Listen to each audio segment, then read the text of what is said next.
हाटकेश्वर का यह मंदिर उस चार दीवारी से बाहर रह गया। लुटेरों से तो नगर बच गया, लेकिन इस अनर्थ से नागर ब्राह्मण नहीं बच पाए। देखते ही देखते आनंद नगर का आकाश काले बादलों से ढक गया। बिजली ऐसे चमक रही थी जैसे प्रलय आने वाली हो।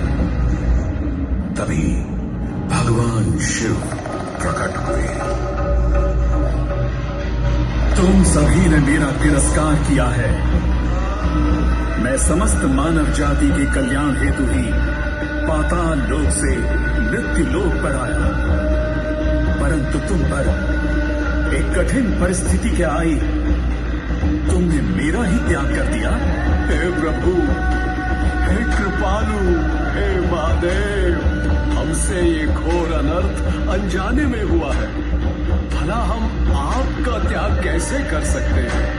हमसे भूल अवश्य हुई है महादेव, हमें क्षमा करें, हम पर दया करें प्रभु, दया करें। मैं आप सभी नागर खंड के ब्राह्मणों को श्राप देता हूं कि आप लोग स्थायी रूप से कहीं बस नहीं पाएंगे। आप और आपका वंश आने वाले युगों तक एक स्थान से दूसरे स्थान तक भ्रमण ही करता रहेगा। नहीं प्रभु, नहीं, ऐसा श्राप ना दे, ऐसा श्राप ना दे। आपके बिना तो हमारा ये अस्तित्व ही व्यर्थ है महादेव। भगवान कृपा कर हमें क्षमा करे, हम पर दया करे प्रभु, हम पर दया करे।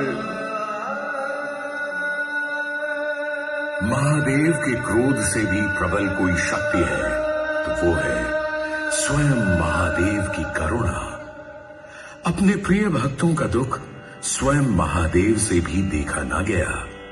उन्होंने उसी क्षण द्रवित हो अपने श्राप को एक वरदान का रूप दिया और कहा, हे मेरे प्रिय भक्तों, मैं तुम्हें वरदान देता हूं कि इस मृत्यु लोक में नागर गणयति समुदाय जहां भी जाकर बसेगा, मैं स्वयं तुम्हारे साथ ही वास करूंगा।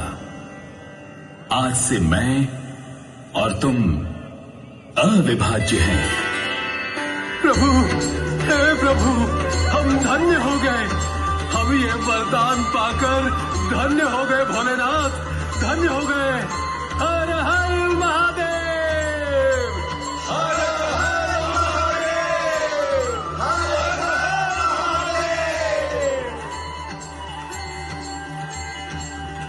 इस स्थान की विशिष्ट बात तो यह भी है कि पृथ्वी पर प्रकट होने वाला पहला शिवलिंग हाटकेश्वर को ही माना जाता है और साकार की पूजा भी यहीं से उद्भव हुई है, जिसके बाद भारतीय उपमहाद्वीप के चारों ओर 12 ज्योतिर्लिंग स्थापित किए गए।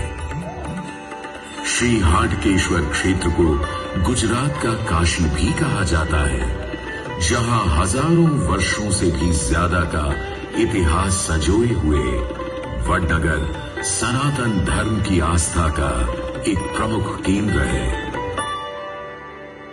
भगवान शिव के अलावा वडनगर और उसके आसपास के क्षेत्र में कई और देवी देवताओं के मंदिर भी विद्यमान हैं।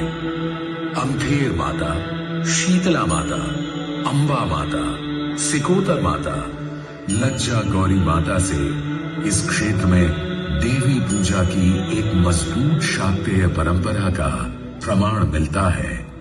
चीन के बौद्ध यात्री श्वेनसांग ने इस स्थान की स्तुति लिखते हुए कहा है कि यहाँ बौद्ध धर्म हिंदू धर्म के साथ सह अस्तित्व में था। इतिहास के पन्नों को अगर और टटोले तो पता चलता है कि विभिन्न तत्वों का सुंदर संगम प्रस्तुत करता यह हाटकेश्वर मंदिर का प्रारूप जो आज हम देख रहे हैं, वह महान सोलंकी वंश के शासकों की देन है। वडनगर में नडियोल दरवाजा के